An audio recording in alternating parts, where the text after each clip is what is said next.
Bienvenidos a una nueva vista intensiva acerca de la participación institucional. En este caso le vamos a dar continuidad a uno de los temas más interesantes del primer bloque, que son los autoblocks. Muy bien, prácticamente la mayor parte de conceptos de este curso, se basan en participación institucional. Correcto. Y específicamente este tema de los autoblocks es para mí uno de los más importantes porque nos lleva a comprender de una manera un poco más profunda el hecho de qué hacen las instituciones y cuándo lo hacen. Muy bien. Vamos a ver acerca de varios ejemplos. En este caso nos vamos a dedicar un poquito más a ver dos conceptos nuevos, que son los mitigation blocks y los breakers, o los bloques de mitigación y los breakers, ¿ok? Si ustedes se fijan en esta estructura, en libra dólar, yo estoy en un gráfico de 1 hora, en este preciso instante, ¿ok? Y yo tengo acá un movimiento en retroceso, ¿ok? Movimiento en retroceso. Y luego finalmente un máximo más alto, ¿ok? Vamos a eliminar todo el ecosistema que hay lejos de ese retroceso y nos vamos a enfocar en él porque vamos a sacar varias cosas interesantes de todo ese movimiento provocado. Muy bien. Como ustedes ya sabrán, los autoblocks son la última vela antes de un movimiento, ¿ok? Por ejemplo, si nosotros estamos ante un movimiento alcista, entonces la última vela alcista de ese movimiento se convierte en el autoblock, ¿ok? O en el bloque de órdenes. ¿Por qué? Porque las instituciones están vendiendo en todo el desarrollo de esta última vela. Esto quiere decir entonces que cuando el precio llega nuevamente a retestear esas zonas de una u otra manera, probablemente el precio vaya a encontrar resistencia, porque ahí, ahí las instituciones tienen ventas. Muy bien. Ahora, vamos a llegar a una pregunta un poco más adelante que nos va a dejar pensando y que probablemente ustedes también nos dejó pensando en la clase de autoblocks. Quiero que se fijen en los siguientes ejemplos en esta zona de acá. Por ejemplo, vean esta vela. Es la última vela alcista antes de una vela bajista más grande, que rompió los mínimos de esa vela y de la anterior. Y cuando el precio llega nuevamente a retestear la zona, la parte del autoblock, fue rechazada. Vamos a acercarnos un poco más para verlo de una manera un poco más extensa. Fíjense en esta vela. Tenemos una vela alcista, con una apertura a la baja y finalmente un cierre por encima, dejando también una mecha con un máximo en esta parte de acá. Pero si nosotros nos fijamos en el desarrollo de esta vela y la vela subsecuente, o sea, la vela que cayó, el precio volvió, a recuperar lo que había en este liquidity void.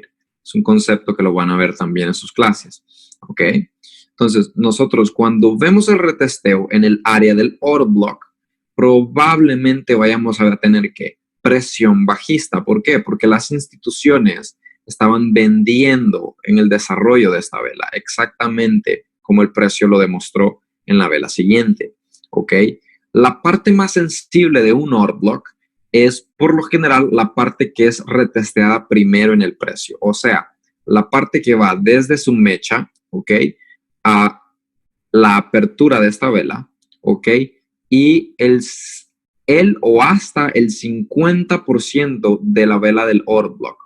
¿De qué manera nosotros podemos identificar el 50% de un autoblock? Pues claramente lo podemos identificar utilizando nuestros niveles de Fibonacci, colocándoselos a ese impulso, y el impulso nos da a nosotros el 50% de esa vela, lo cual vendría siendo lo que nosotros conocemos como fair value, fair value. Entonces, cuando nosotros tenemos, una vela de este tipo, nosotros tenemos que procurar que cuando el precio retestee el autoblock, lo haga, ojo, respetando la parte más sensible del autoblock, que es esta mecha que está por debajo, que es la primera retesteada, y hasta el 50% de esa vela. Si nosotros vemos que el precio va más allá de un 50% en retesteo de la vela del order block, entonces nosotros le vamos a dar muchas menos probabilidades de que el order block vaya a sostener el precio muy bien y que no vaya a hacer movimientos más altos. Entonces vamos a eliminar este Fibonacci, ¿ok? Y vamos a seleccionar la parte más sensible del order block. ¿Cuál es esa parte? Pues la parte más sensible es la parte del mínimo de esta vela, ¿ok? Entonces nosotros tenemos aquí a la zona donde nosotros pudimos haber esperado reacción. Si ustedes se fijan en el price action que hay acá, nosotros tenemos velas que al llegar al nivel son rechazadas, velas que cierran por debajo del nivel. Las últimas dos son las únicas que no lo hacen muy bien, pero cuando el precio sobrepasa más allá del nivel, el máximo de movimiento que tuvo, y nos vamos a acercar más para ver eso, ¿ok? El máximo movimiento que tuvo fue hasta el 50%, un poquito más, pero prácticamente es lo mismo, ¿ok? Fíjense en lo siguiente, tenemos nosotros el 50% de la vela justamente marcándonos esta parte de acá, que es donde nosotros vimos el rechazo al precio completamente para seguir su camino bajista.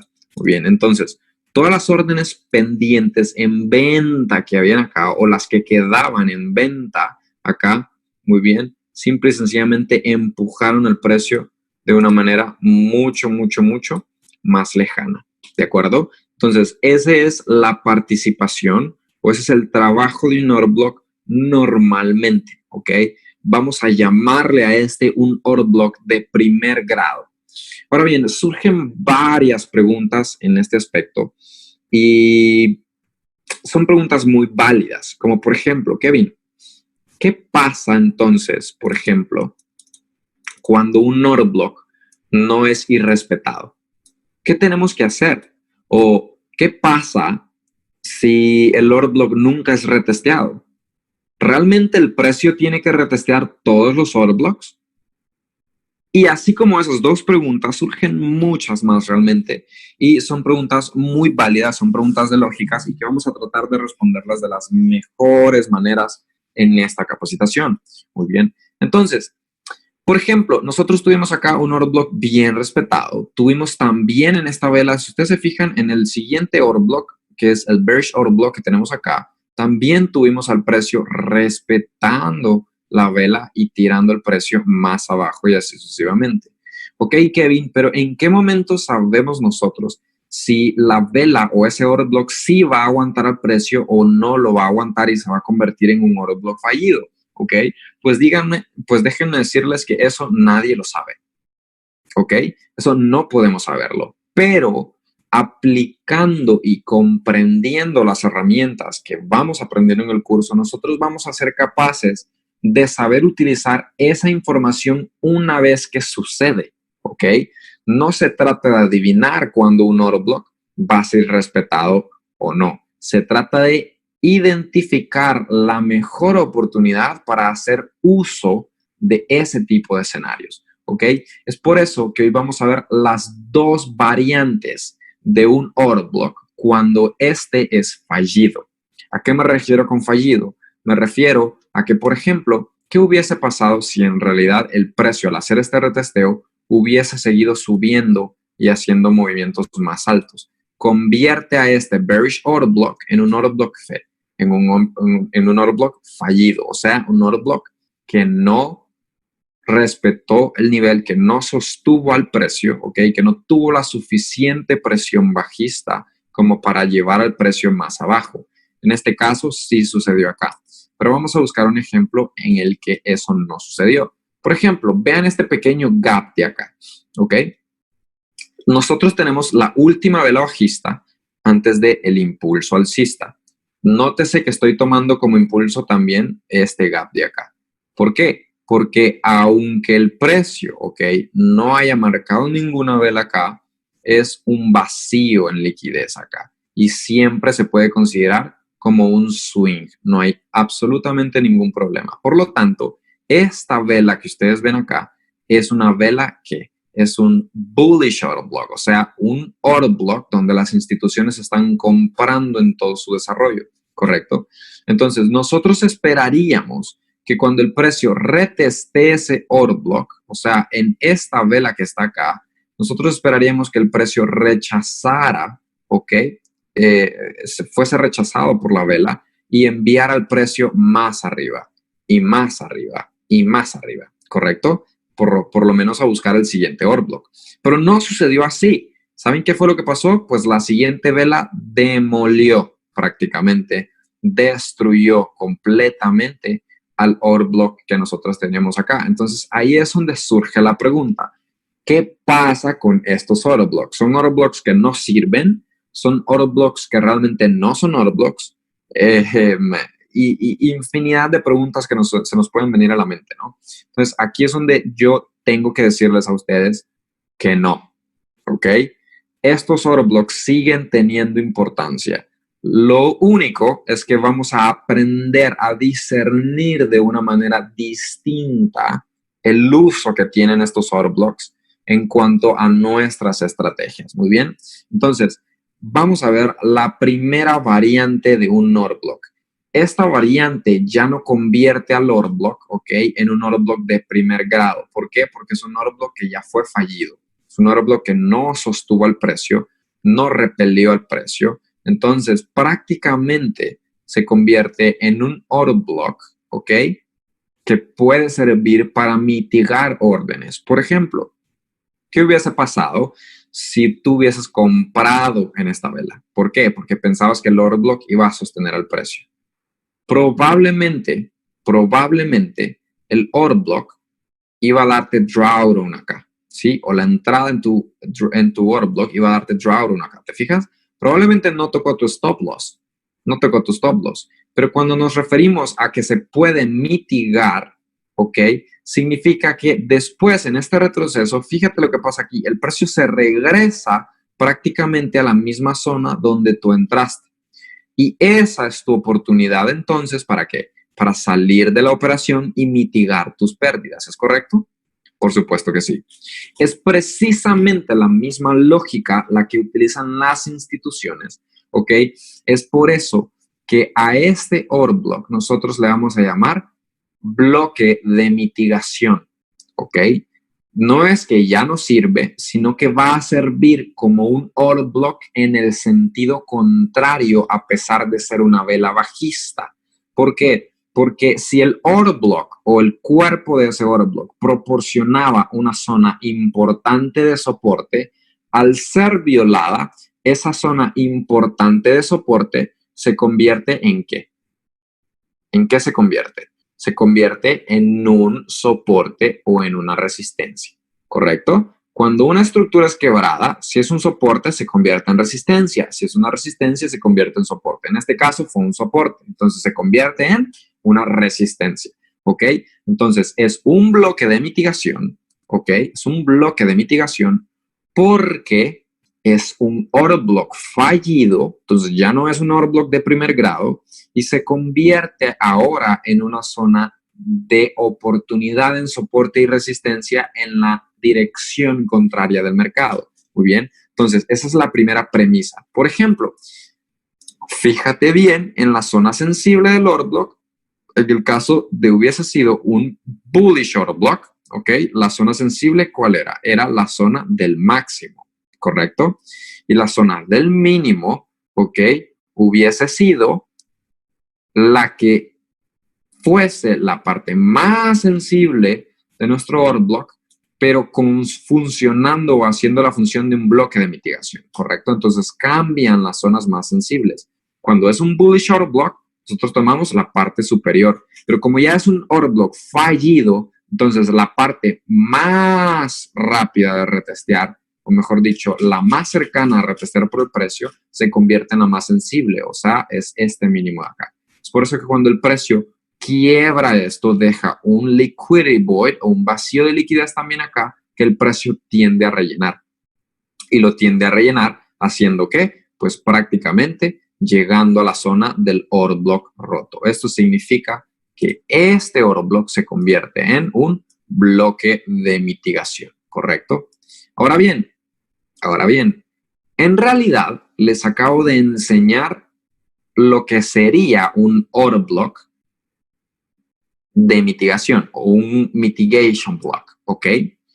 En realidad, este no es un mitigation block como tal. ¿Se aplica el mismo concepto? Sí. ¿Cuál es la diferencia? Exactamente lo que vamos a ver ahorita. Y quiero que se fijen muy bien.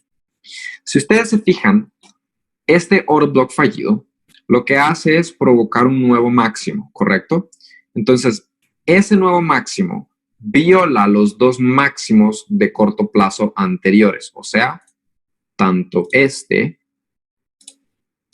como este que tenemos acá, ¿correcto? Entonces, ¿qué vendría siendo esto? Vendría siendo un stop hunt, ¿correcto? ¿Por qué? Porque el precio da la impresión de quebrar la estructura del mercado en cuanto a estos dos máximos que está acá. Por ejemplo, si nosotros hubiésemos creído de que esto era un fractal alcista, ¿ok? El precio lo que hace es provocar un stop hunt dando al order block anterior y luego lanzando al precio al precipicio, ¿ok? Entonces, en realidad, cuando nosotros tenemos este tipo de escenarios en los que el order block fallido provoca un stop hunt, ¿ok? Este order block no lo vamos a llamar bloque de mitigación, lo vamos a llamar un breaker, ¿ok? ¿Por qué? Porque quiebra estructura previa. Muy bien. Breaker. Entonces, sí, es el mismo concepto en un mitigation block, nada más que para yo llamarle mitigation block, el precio no tuvo que haber hecho un máximo más alto que el anterior, ¿ok? O mejor dicho, no tuvo que haber provocado un stop hunt, ¿es correcto? Esa es la precisa regla para identificar un breaker y para identificar un mitigation block. Ojo, los dos mitigan órdenes, los dos, ¿ok? Los dos lo hacen, pero uno comete stop hunt y el otro no. Esa precisa confusión es la que quiero evitarles, ¿ok?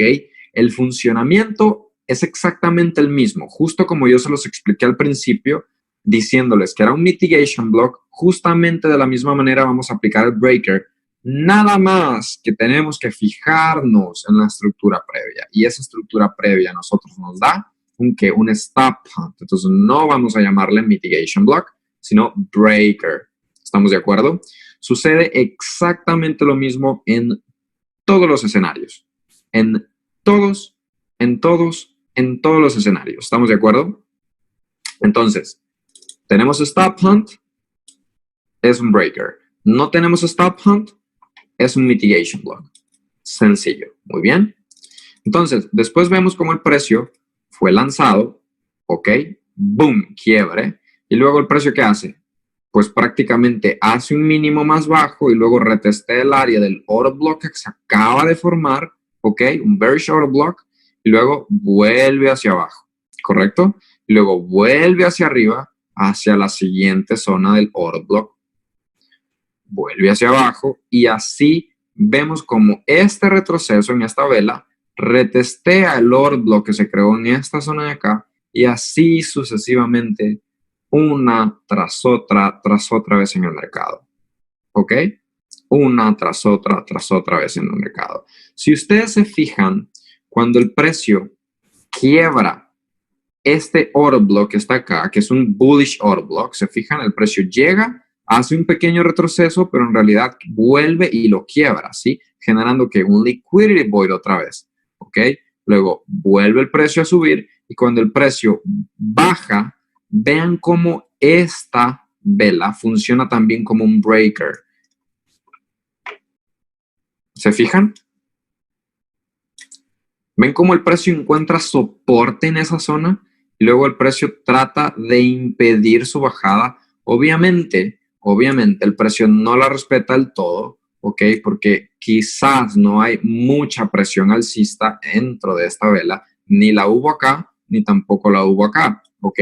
Pero sí generó un soporte especial en el mercado, ¿correcto? Entonces, de esa manera nosotros identificamos de la manera correcta, ¿ok?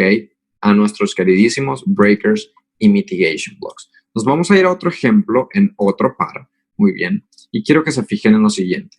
Yo acá, muy bien, tengo máximos, máximo más bajo, un máximo más alto que el anterior, ¿correcto? Luego tenemos un mínimo más bajo y luego un máximo más bajo que el anterior, ¿ok? Concentremos en este máximo de acá, ¿ok?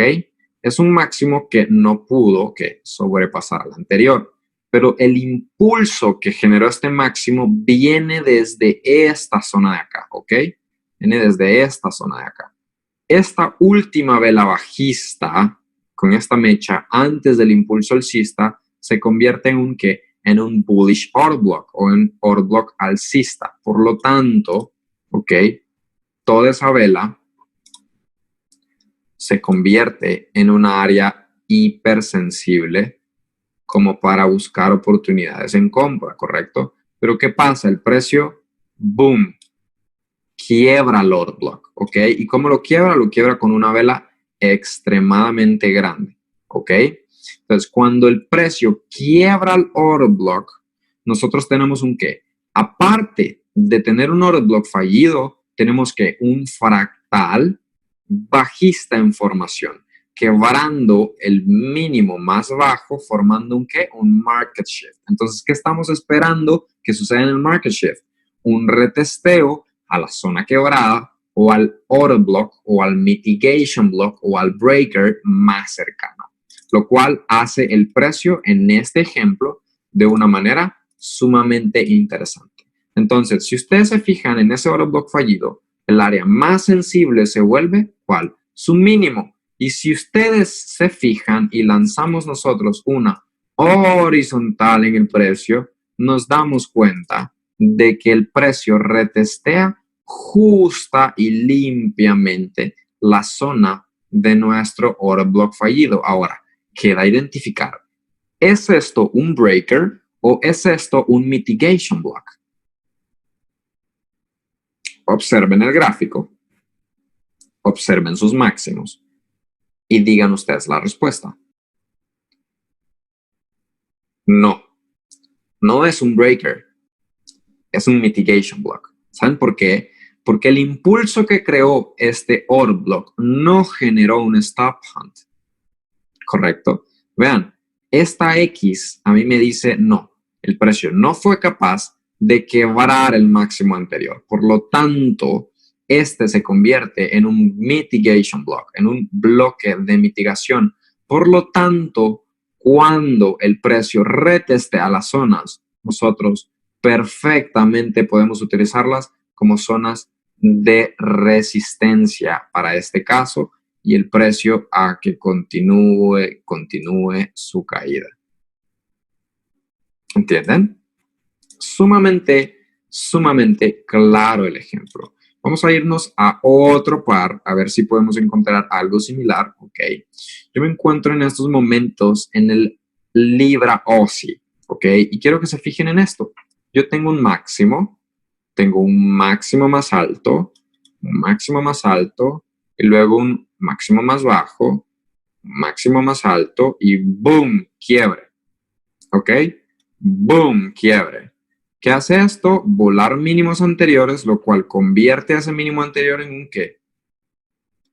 En una resistencia, generando un market shift, probablemente indicándonos entonces en una temporalidad de 4 horas que esto es un fractal bajista, ¿correcto?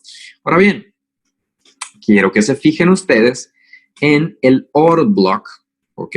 En el order block que se genera en esta parte de acá. Vean, yo acá tengo, ¿ok? Un bullish order block que no fue retesteado por el precio, perdón, que no fue respetado por el precio, ¿ok? Sino que fue quebrado, ¿se fijan? Entonces, ese bullish order block se convierte en un ¿qué? En un order block fallido. El precio hace un máximo que lo que hace es quebrar el máximo anterior. Por lo tanto, crea lo que nosotros conocemos como stop hunt, ¿correcto? Vemos un máximo, pero tenemos un máximo más alto después del order block. Por lo tanto, esta situación de stop hunt o de stop break, como lo quieran llamar, se empieza a considerar a esta zona o a este específico rango de niveles en el precio como un breaker. Por lo tanto, cuando el precio decida retestear la estructura de ese fractal con market shift roto, nosotros vamos a considerar los niveles del breaker como niveles de soporte y resistencia. ¿Y qué tenemos? Confluencia. ¡Boom! Hacia abajo. ¿Te fijas? Tenemos otro ejemplo de una manera muy clara justamente después. ¿Te fijas en este máximo creado acá? Pues también crea un bullish order block. ¿Ok? También crea un bullish order block. ¿A dónde lo crea? Lo crea en esta última vela bajista antes del impulso alcista. Esta vela no rompe máximos anteriores, ¿te fijas? No rompe swings anteriores. Fue un retesteo limpio, ¿ok? A la resistencia del breaker, pero en este caso tenemos un mitigation block. Y cuando el precio irrespeta esa zona y lo vuelve a retestear, no vamos a usar nosotros esa área del bullish order block, sino que vamos a invertirlo y vamos a utilizar los mínimos de esa vela, porque estos ahora se convierten en la parte más sensible del mitigation block. ¿Te fijas? ¡Boom! Toque limpio y hacia abajo. Esta es una manera sumamente interesante de operar, ¿ok? Order blocks que han sido fallidos. Vamos a ver, por ejemplo, voy a tomar este impulso a este mínimo y quiero que te fijes cómo el precio de swing high, swing low, empieza a hacer el retroceso hacia arriba a partir de esta vela. Ojo, es la vela antes del quiebre de ese mínimo, por lo tanto, por eso elijo esta vela, ¿correcto? ¿Por qué? Porque tengo un swing, tengo un patrón de 3 velas acá y tengo un swing acá también. Hasta este momento, o sea, la vela que activa nuestro mitigation block, no ha habido un mínimo más bajo, por lo tanto, yo tomo este que es el más bajo de todo el impulso. ¿Ok? Y si te fijas, el retroceso se hace justamente en nuestro nivel de 61,8 en confluencia con el nivel de un ¿qué? De un mitigation block. Claramente, la mejor oportunidad de venta debía de estar en esa zona. ¿Te fijas? Interesante, ¿no? Vamos a ver un ejemplo más. Yo me voy a ir al gráfico del USD JPY en una hora, ¿ok? Y quiero que te fijes en todo lo que hay acá, en toda esa estructura interesante alcista. Muy bien. Vamos a ver cómo el precio respeta los order blocks de manera muy interesante, ¿ok? Yo acá tengo un ¿qué? Un mínimo, ¿ok? Un mínimo más bajo. Y luego el precio que mediante esta vela quebrando mínimos anteriores, lo cual convierte a esta zona en un fractal alcista. Cuando el fractal alcista hace su retesteo en esta parte de acá, ¿ok? Este order block, este bullish order block, hace que el precio, ¡boom!, explote hacia arriba, ¿ok? Que quebrando mínimos anteriores. Vuelve a generar un fractal mucho más grande, ¿te fijas? Es por eso que nosotros decimos que la fractalidad es infinita, porque crea este tipo de escenarios en los cuales nosotros podemos ver de una manera muy clara, ¿ok? Cómo el precio respeta niveles de soportes o resistencias en estructuras. Entonces, luego de eso tenemos al precio que, boom, viniéndose para acá. A simple vista, si te fijas, el último bullish order block que había se encuentra en esta zona de acá. Si yo agarro ese nivel y lo llevo en un horizontal, el precio no llega a retestear el bullish order block, ¿te fijas? Pero yo creo que estamos perdiéndonos de algo acá. ¿Y sabes de qué nos estamos perdiendo? Nos estamos perdiendo de que en realidad tenemos a un bullish candle aquí un engulfing candle que funcionó como bearish order block, que no fue respetada en todo este impulso que generó nuevos máximos. Por lo tanto, todo el rango de esta vela, ¿ok? Todo el rango de esta vela se convierte en un ¿qué? ¿En qué se convierte? ¿En un mitigation block o en un breaker? Pues si rompe mínimos anteriores o máximos anteriores y genera un stop hunt, se conoce como breaker, ¿ok? Entonces yo coloco la parte más sensible de mi vela y si te fijas, cuando el precio llega a la zona y yo le aplico mis niveles de Fibonacci al precio dinámico más reciente, o sea, al swing más reciente, sería este que está acá, y me lo llevo hasta acá, yo tengo en confluencia, ¿ok?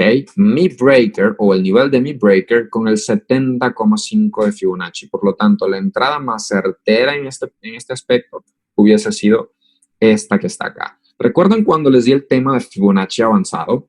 Pues hablamos un poquito de acerca de qué niveles nosotros podemos escoger muy bien para colocar nuestras órdenes. Y yo les mencioné, yo siempre uso el 61,8. Sin embargo, en esa capacitación yo les menciono que existen ciertas cualidades, ¿ok? O ciertas situaciones en las que nosotros vamos a inclinarnos más hacia un nivel en específico, ¿ok? Porque vamos a tener confluencia de niveles correctos en las zonas correctas que nos van a ayudar a nosotros a eliminar opciones, ¿ok? Y a quedarnos con una sola. En este caso, te pudiste haber quedado bien con el 70,5 o con el 79% de Fibonacci. Si yo vengo y le aplico a esa vela del order block, ya que es una vela con un liquidity void, ¿ok? Que fue llenado completamente, si tú te fijas, si yo me inclino acá y le aplico los niveles de Fibonacci, ¿ok? Yo quiero saber cuál es el 50% de esa vela, ¿te fijas? Y claramente puedes observar que el 50% de la vela es exactamente el precio máximo al que la mecha llegó por última vez, ¿te fijas? ¿Ves cómo el fair value que nosotros conocemos o el 50% de un order block te puede servir como la zona hipersensible siguiente después de haber sido los máximos o mínimos? Interesante, ¿no? Entonces, acá tienes una muestra, acá tienes una perfecta muestra de cómo el precio, ¿ok? Te indica niveles por doquier. La elección de elegir cuál es completamente tuya, pero te vas a ir a la seguridad de que tu trade entre y a la seguridad de que estás entrando en la zona correcta del mercado. No precisamente en el precio correcto, pero sí en la zona correcta. Y la zona correcta era cualquier parte dentro de ese breaker, cualquier parte dentro de nuestros OTs, ¿ok? Y específicamente entre el 70,5 y el 79% de Fibonacci se encontraba una entrada de más de 150 pips, 188 pips en total para una entrada en largos que, si bien hubiese sido un trader intradiario, pudiste haber escalado durante varias ocasiones, por ejemplo, tomando take profit en el máximo anterior, luego yendo en esta escala de acá, tuvimos un gap, pudiste haber tomado beneficios en esta parte de acá, a la apertura del mercado el día domingo en esta fecha, ¿ok? Luego tuvimos un retesteo más en un order block, si te fijas, ¿ok? Y luego tuviste precios más altos y así sucesivamente pudiste haber escalado en objetivos. Si yo tomo mis niveles de Fibonacci, ¿ok? Y agarro mis retrocesos, quiero que te fijes cómo el precio toca limpiamente el 127% de Fibonacci, siendo este nuestro objetivo número 1, tal y como lo aprendimos en la capacitación de Fibonacci avanzado. Espero que esta capacitación te haya servido. Nos vemos en la próxima. Ponlo en práctica y que te vaya muy bien. Saludos.